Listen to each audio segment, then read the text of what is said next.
Tahukah Anda, Tibun Nabawi bukan hanya sekedar pengobatan, tapi juga gaya hidup sehat yang diajarkan Rasulullah SAW. Apa saja prinsip utamanya? Bismillah, apa-apa yang dilakukan Rasulullah sesungguhnya datangnya dari Allah. Maka disebutkan bahwa Rasulullah SAW itu Al-Quran berjalan. Kehidupan Rasulullah yang berhubungan dengan kesehatan tidak lepas dari Al-Quran. Begitu juga prinsip-prinsip pengobatan Tibun Nabawi. Contoh misalnya, di surat Al-Baqarah ayat 168, wahai manusia, makanlah makanan yang halal lagi toyib, dan janganlah engkau mengikuti langkah-langkah setan. Di surat Al-A'raf misalnya, ayat 31, makan minumlah, namun jangan berlebih-lebihan. Prinsip makanan halal dan toyib dan jangan berlebih-lebihan menjadi sebuah panduan utama dalam menjalani kehidupan seorang manusia. Apa yang terjadi ketika keluar dari prinsip itu? Tentunya yang bersangkutan akan mengalami ketidakseimbangan hidup yang menyebabkan penyakit. Manusia itu makhluk holistik, jadi terdiri dari jasad, mental, dan spiritual. Fitrahnya manusia itu akan sehat dan kuat ketika diisi oleh rezeki yang halal dan thayyib. Ketika mencari rezeki itu dengan menghalalkan segala cara, bahkan tidak mengindahkan prinsip-prinsip thayyib, maka fitrah akan menjadi rusak, sakit dia. Yang kedua, pikiran itu, fitrahnya itu penuh dengan ketenangan.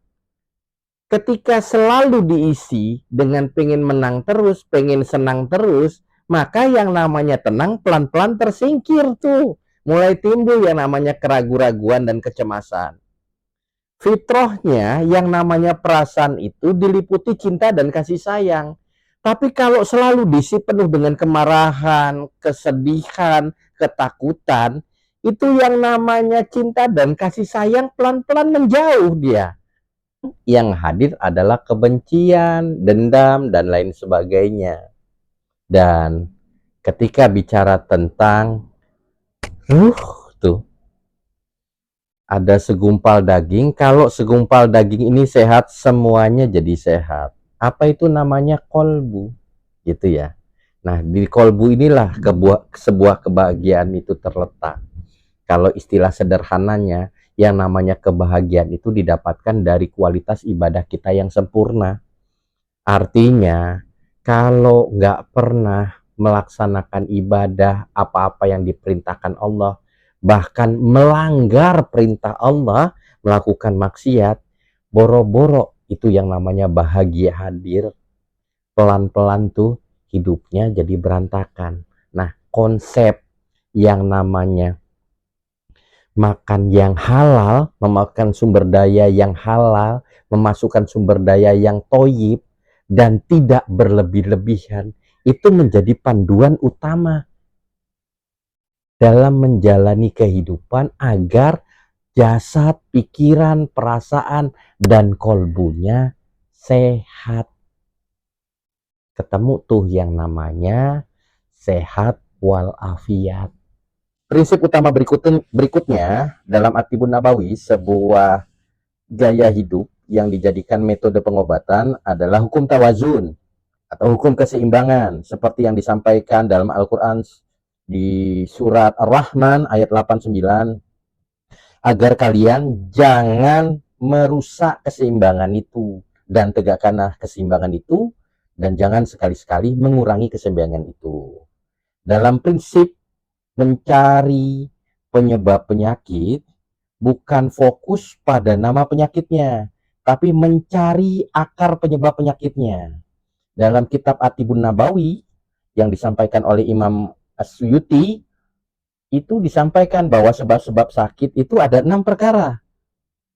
Akibat ketidakseimbangan makan dan minum, akibat ketidakseimbangan gerak dan diam tubuh, akibat ketidakseimbangan gerak dan diam emosi, akibat ketidakseimbangan istirahat dan terjaganya tubuh, akibat ketidakseimbangan retensi dan detoksifikasi, dan akibat ketidakseimbangan yang namanya kualitas udara yang masuk di dalam tubuh.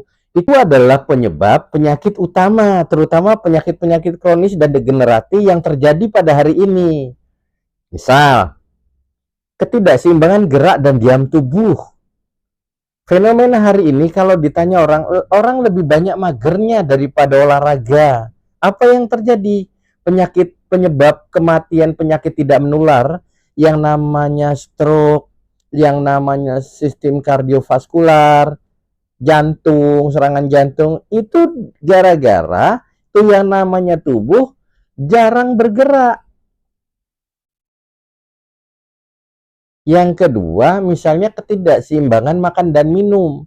Misalnya, mulai dari waktu makannya, lebih banyak makannya daripada puasanya, waktu puasanya. Makan jenis makanan tertentu. Hari ini kita lebih banyak makan glukosa, baik itu didapatkan dari karbohidrat maupun karbohidrat terutama eh, zat tepung atau glukosa rafinasi. Maka mulai tinggi tuh penyebab kematian akibat penyakit tidak penular diabetes.